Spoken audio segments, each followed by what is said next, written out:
Atenção apaixonados por futebol. De Orlando a Los Angeles, entre em campo nos Estados Unidos nas suas próximas férias. Pronto para dar o pontapé inicial? Fique por dentro de jogos e eventos incríveis, além de encontrar tesouros escondidos em cidades cheias de aventuras, comida deliciosa e culturas diversas. Você vai gostar tanto que vai querer aumentar sua estadia além dos jogos. Marque um golaço na sua escapada futebolística. Acesse www.visitesusa.com.br. Okay, so welcome back to the World King CJ Music Podcast, where we are available on all platforms that you listen to podcasts on. Today's episode, though, by extreme chance, right? By extreme chance, we're gonna talk about Lyrical Lemon, Cole Bennett's, and Eminem's, I guess Cole Bennett's album, since he is the founder of Lyrical Lemonade, which it's fine. I like that. I like that, and this is gonna be great because they've collabed before, so I expect DoomDay's Part 2 to be no different, right? And so this is going to be this episode in itself is going to be an episode where you're going to hear me rant. It's going to be hard for me not to rant about this episode because these lyrics are so bad. These lyrics are great from Eminem's standpoint, but it does bring up a lot of old beef. And to explain this old beef, I'm going to have to kind of use my knowledge. Because most of this I do remember, most of this I do recall. And I am aware that one of the things I'm going to say from this article, because it came out in an interview, but I don't remember if it's the, I don't remember as a source. The Wayback Machine, apparently I can't find it. And searching it, I couldn't find it. But there's an interview, and when I reference it, I will reference it. But personally, let's get into DoomsDay's Part 2 with Eminem.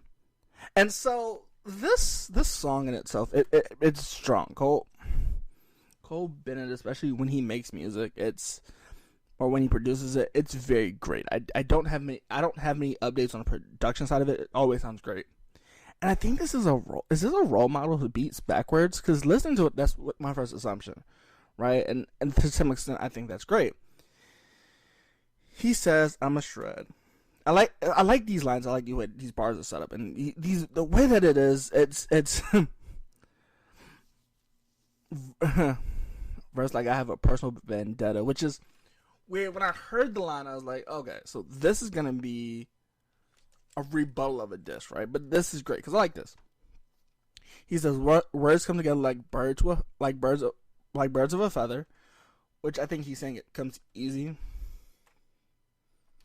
Because if you try and find it's a metaphor. It's a metaphor, but the best way to explain a metaphor is trying to find feathers on birds. The best way to explain a metaphor. Until I need a walker like Herschel, which I think I don't know the political climate right now, and I don't know. But in the state election in Georgia and USA, there was a race, and Herschel Walker was on that race. So that metaphor of a walker, like Herschel Walker, he was a candidate. Let me clarify this now. I mostly do. In no way is this me making any claim or any like direct allegations to anybody in the song, but in general, Herschel Walker, because I do want to make sure I put it as a disclaimer. I'm not attacking anybody. I'm just mainly here to talk about the music, and that's what I do, right? So just want to put that out there, right? So that's fine. He says, but I'm better. I'm better than all of you, which I think to some extent Eminem has that. I don't know. I think Eminem's put enough work out to where he can be considered one of the greats, right? One of the greats. And I'm not going to try to be controversial. And I'd rather talk about. He says I'd rather talk about stuff that matters. And when he says that to myself, I'm thinking, like who had the second verse? Who had the second best verse on Forever? Which is weird, right? Because it's rumored. It's rumored in the music industry, but it's also rumored among like hip hop artists and fans that Eminem had one of the best verses, right? So then who has that second verse? Is it Drake? Is it Wayne? Is it Kanye West? And to me, personally, to answer that question, I don't know. I think it's a mix between, I don't know. I think production-wise, I think it comes to, I don't know. It just depends on what you like in music. And to me, personally, I think that's Lil Wayne. But it just depends on who do you think has the best verse on Forever? Like, who has the second best verse on Forever? He says this. And so I like this. I like the way that this is put, and every time I hear or like look at it or think about it, because it's been in my mind for the past couple days. Now, riddle me this. I have one condition. You must not laugh. What's the opposite of Benzino? What's the opposite of Benzino?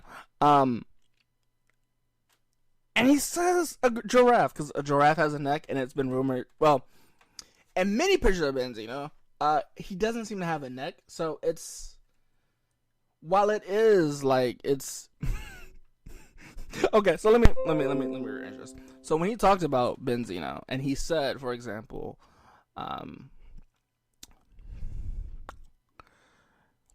he says, what's the opposite of Benzino? And I was thinking pop star, but when I heard the line of a giraffe, it catches me off guard every single time, because giraffes have long necks, or necks in general, and every time Benzino takes a picture or paparazzi has one, it's not really they somehow don't show that he has a neck, which I think is a clever line. I think it's, but at this point right here is where I figured this song was gonna be about Benzino the whole time, which I think is weird, but it's what your taste in music is.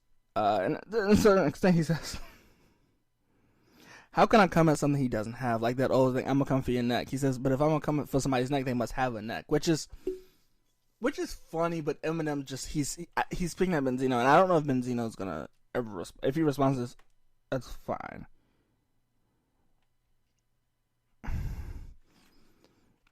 His arms are so short that he can't touch it even with jumping jacks. I think that line in itself, because I've never seen it, but allegedly there's videos of Benzino like doing workouts where his hands don't touch because he has like, people say he has T-Rex hands, right? So it's that line, like this. I think this was meant to be taken serious, but at the same time, there are certain lines that stand out, especially in the song where you're like, okay. So from that standpoint, that makes sense.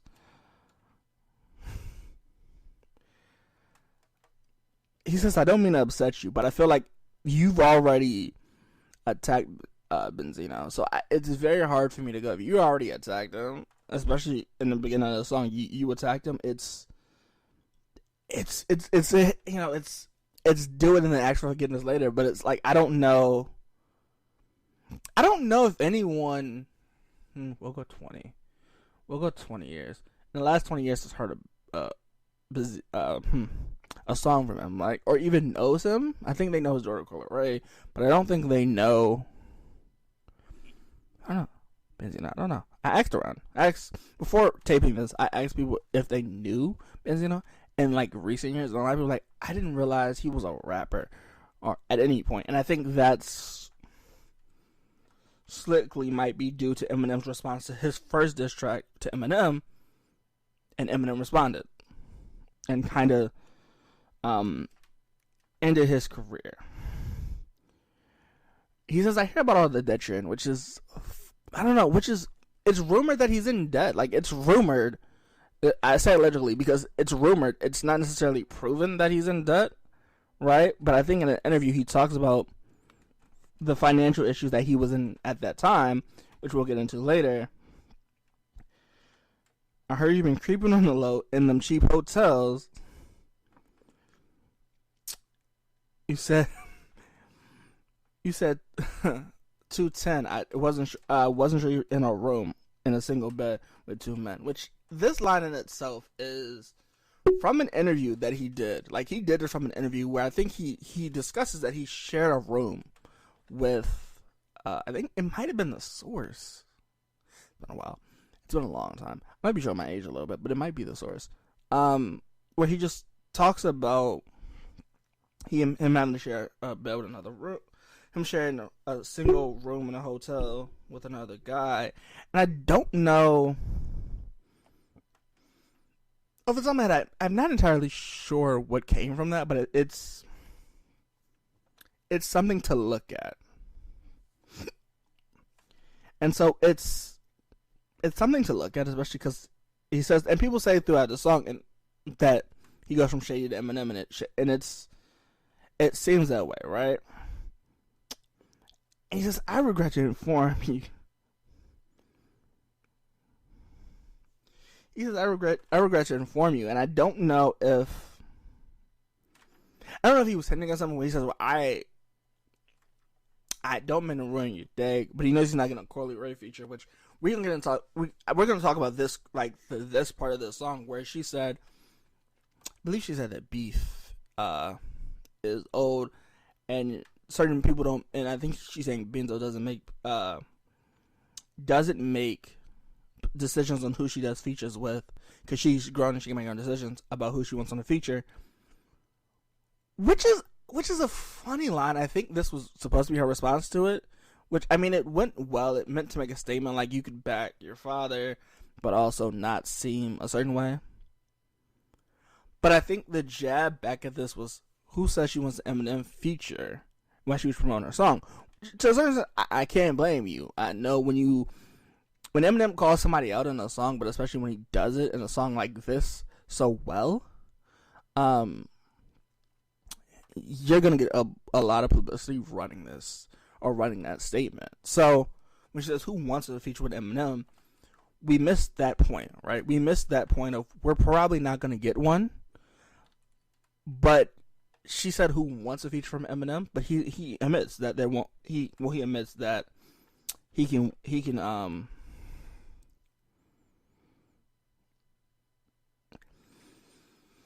I guess he admits that that's a connection he may not have, and a feature he may never get on the song if people want it. He says, it's okay. So I'm gonna express half of this, but to a certain extent, he goes, Sandra Bullock's nose. It's her nose, and I mean this in the nicest way. I don't mean this in any like bad way or, hey, you're trying to attack a woman. I'm not at all. But people have talked about how her nose, and people say like it's the way that it's angled. Well, people say it's sharp, but it's things that like you can shoot bullets out of it, which I think, because it's extremely pointed. You can catch a stray like Animal Control, plan a funeral, and this is the thing, a neurological exam, which I think might be hinting at the point of, I don't know who was affiliated with. I don't even know if the cops actually investigated it. But it's allegedly Benzino was going to a funeral, and apparently he got shot, which I, at the time of this recording and later, wasn't able to prove that somebody went to jail for it, and if they did, they didn't list it under Benzino, and they probably listed it on his legal name, and it's probably in a closed document case, but I couldn't find it. Right, but it's weird, right? And once again, he's in a padded cell for Shady, which, I mean, we've seen Shady multiple times, where he tries to keep himself basically in a padded room, because they're gonna think he's gonna go crazy on a beat, which I think, to some extent, I think he did very well. He goes right to his right ward, because I strangled you with a mic cord. This isn't the first time. This probably will not be the last time. This probably won't be the last time. If Eminem is gonna diss Benzino now, I don't think he's gonna stop. And to say that it's morbid, that his mind's morbid, I don't necessarily know where he thought this was gonna go. Right? I think you shoot the shots, and I love that Eminem does this. He's very metaphorical, and he tries to do double entendres. But at a certain point, you can't go double entendres because it's true, right? Like, he's going to take shots, which I do like. I'm not going to say that I don't like it. I like the way that this is put together. He says, I'm on my Pegasus, I'm on my highest horse, which I think is funny because it's the constellations, right, in the sky. Constellations, yeah. Constellations in the sky make a horse, the biggest horse, but he's also on his highest horse. Like, Eminem has made so much music that he's on his highest horse. Like, there's not much that'll knock Eminem out of the spot that he's in right now. He's not terrible at music, right? He's not bad. He's not terrible at music. He says, because you're in my morgue. And can we talk about that? He says, you're in my morgue. You're tied up like a tight score, which I don't know what that means. Because I think, if you ask me, right, Eminem's response to Benzina the first time makes it 2-0, right? I think it makes it 2-0. But apparently, if it's a tight scoreboard, it might be closer than that, right? But he says, I think it's 2-0. I think Benzo tried to respond to Eminem. He tried it the first time, and I think he did okay. But when you go after Eminem, you can't hold back. And why? Because I'm back with him. And that's when I'm back with Cole Bennett, which Cole Bennett is I believe he's the founder.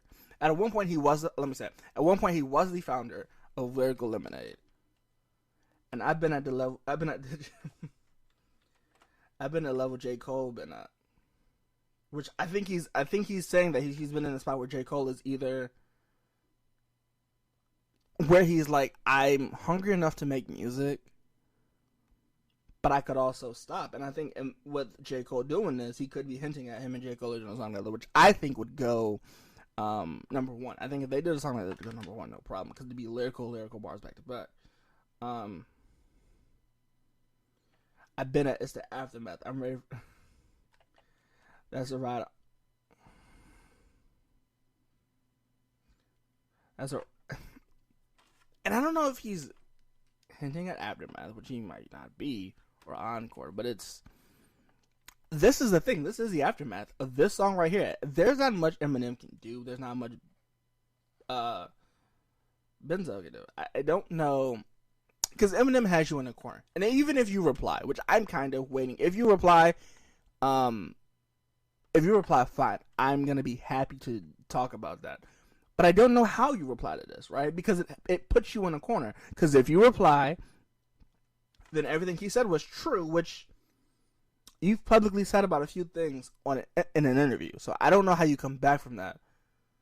But also, this isn't the first time people try to go at Eminem. So I don't know where he's going to go with this. You've done it before. And if you drop another diss track, I'll wait to see. Like, I will truly wait to see. But right now, for 2024, if we're going diss tracks, this is the best diss track I've ever heard. And Eminem did that. So, this diss track right here, while it is short, it's 1 minute 50 seconds. And I think it should have probably been longer. This right here, Cole Bennett's production of this, I'm going to assume Cole Bennett is working on the production of this, because it's something we've been waiting for. So, and him talking about this in November was kind of the hint for this, and I was happy for it. So, this would be great to listen to. But I think, the whole album I'm going to listen to, but I think, I don't know, this got me intrigued to listen to the Lyrical Lemonade album. So, this will be fun to listen to. And overall, this is out of a song rating, this is a 10 out of 10.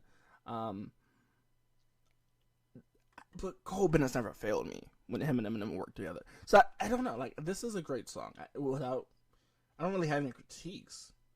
I just kind of wish the song was longer. And the bars are hilarious. So the bars are hilarious. I didn't mean to, by any means, if someone feels disrespected, talk about it in the song. I don't mean any disrespect. With that being said, I hope you enjoy listening to the Royalist King CJ Music Podcast. While we're at it, I just want to let you know, we're available on all streaming services that you listen to podcasts. That is Spotify, Apple Music, so, and a lot more. We're starting to think of planning for YouTube, but so far, we're still in work for that. So, with that all being said, I hope you have a great day. And I hope you enjoy DoomsDay Part 2 with Eminem, Cole Bennett, and Lyrical Lemonade as much as I did. So, with that being said, and I'll see you in the next one.